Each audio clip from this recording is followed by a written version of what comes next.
Hi hello అండి, welcome to my channel bachelor style cooking channel అనమాట.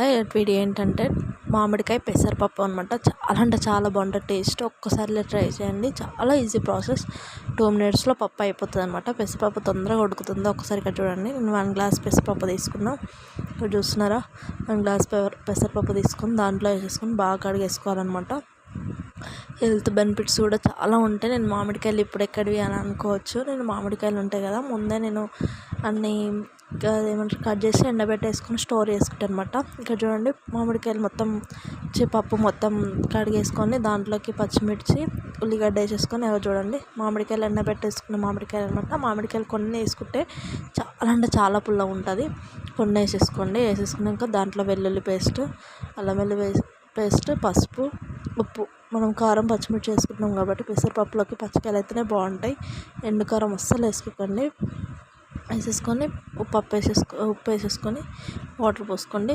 మనకు ఎన్నైతే పడతాయో అన్నీ పోసుకోండి. ఎక్కువైతే మళ్ళీ ప్రెషర్ అంతా బయటకు వెళ్ళిపోతుంది. దీంట్లోకి మంచి ఆయిల్ వేసేసుకొని బాగా మిక్స్ చేసేసుకోవాలి. ఇవన్నీ మిక్స్ చేసేసుకొని మనం కుక్కర్ మూత పెట్టేసుకొని ఒక 3 విజిల్స్ ఉంచేసుకుంటే మంచిగా పర్ఫెక్ట్గా కుక్ అవుతుంది. మరీ ఎక్కువ ఉడికించుకున్నా అడుగంటేస్తుంది కదా.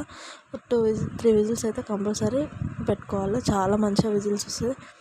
చాలా బాగుంటుంది టేస్ట్ మాత్రం. తప్పకుండా ట్రై చేయండి. 3 విజిల్స్ అయిపోయిన తర్వాత ఇక్కడ చూడండి ఎంత మొత్తం స్మాష్ చేసినామో.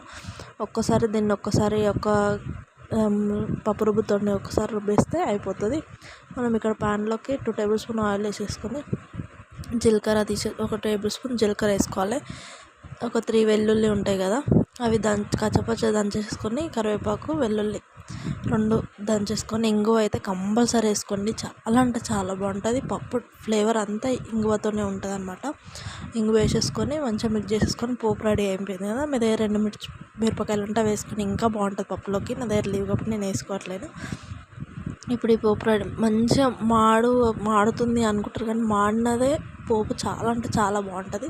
ఇక్కడ చూడండి, పప్పులోకి వేసేసుకొని బాగా మిక్స్ చేసేసుకోవాలి. మిక్స్ చేసుకున్నాక మనం పొయ్యి మీద పెట్టేసుకొని ఒక 2 సార్లు కొంచెం పొంగు వచ్చేంతవరకు ఒక 5 minutes 10 minutes అట్లా మగ్గించుకుంటే అయిపోతుంది అనమాట. చాలా అంటే చాలా బాగుంటుంది. మీరు ఒక్కసారి ట్రై చేయండి. టేస్ట్ మాత్రం అసలు నెక్స్ట్ లెవెల్ వచ్చింది. నేను చెప్పిన క్వాంటిటీ ప్రకారం మీరు వేయండి. అసలు ఉప్పు పట్టదు, ఇంకా కారం పట్టదు, ఏది పట్టలేదు. పర్ఫెక్ట్ కొలతలతో వచ్చిందనమాట. చాలా అంటే చాలా బాగుంది, పర్ఫెక్ట్గా వచ్చింది. తప్పకుండా ట్రై చేసి మీ ఇంట్లో వాళ్ళకి పెట్టండి. మమ్మీ వాళ్ళు ఊరికి కూడా వెళ్తారు కదా, మీరు స్పెషల్గా చేసి పెట్టండి. ఏం రాని వాళ్ళు అయితే చాలా అంటే చాలా ఆశ్చర్యపోతారు. Please subscribe to my channel, please support my friends.